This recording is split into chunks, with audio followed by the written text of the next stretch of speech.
প্ৰিয় দশমমান শ্ৰেণীৰ ছাত্ৰ ছাত্ৰীসকল, আশা কৰোঁ তোমালোকে সুস্বাস্থ্য আৰু ভালে আছা। আজি মোৰ ভিডিঅ'টিত সমাজ বিজ্ঞানৰ ইতিহাস খণ্ডৰ ৩য় অধ্যায় অসমত ব্ৰিটিছ বিৰোধী জাগৰণ আৰু কৃষক বিদ্ৰোহ পাঠটিৰ পাঠভিত্তিক দীঘল প্ৰশ্নৰ উত্তৰ লৈ আহিছোঁ। প্ৰথম কুৱেশ্যনটো এনেধৰণৰ: 1857 পৰা 58 চনৰ বিদ্ৰোহৰ কাৰণ সম্পৰ্কে চমুকৈ আলোচনা কৰা। আৰু উত্তৰসমূহ এনেধৰণৰ। 2 নম্বৰ কুৱেশ্যন: অসমত 1857 পৰা 58 চনৰ বিদ্ৰোহত মণিৰাম দেৱানৰ ভূমিকা সম্পৰ্কে চমুকৈ লিখা। উত্তৰসমূহ এনেধৰণৰ।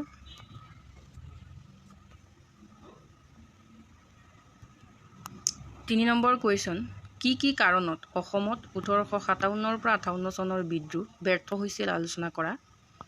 উত্তৰসমূহ এনেধৰণৰ।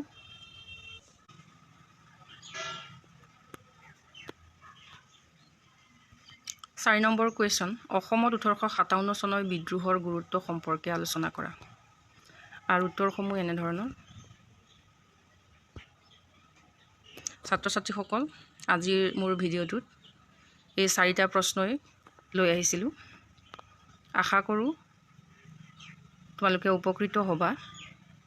আৰু এইখিনিতে মই এটা কথা কওঁ যে কেতিয়াবা আমাৰ পৰীক্ষাত চনটো নাহি পেলাই বিদ্ৰোহৰ নামটো আহে। যেনে 4 নম্বৰ কুৱেশ্যনটো অসমত 1857 চনৰ বিদ্ৰোহৰ গুৰুত্ব সম্পৰ্কে আলোচনা কৰা। এই প্ৰশ্নটো উত্তৰ একেই হ'ব বা কুৱেশ্যনটো একেই হ'ব, কিন্তু কেতিয়াবা চনটো উল্লেখ নাথাকি অসমত চিপাহী বিদ্ৰোহৰ গুৰুত্ব সম্পৰ্কে আলোচনা কৰা এনেধৰণৰ আহিব পাৰে।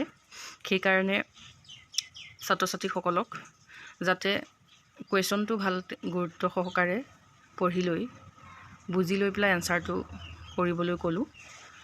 আৰু এই 4টা কুৱেশ্যনেই অতি গুৰুত্বপূৰ্ণ কুৱেশ্যন, আগন্তুক মেট্ৰিক পৰীক্ষাৰ্থীসকলৰ বাবে অতি ইম্পৰ্টেণ্ট কুৱেশ্যন।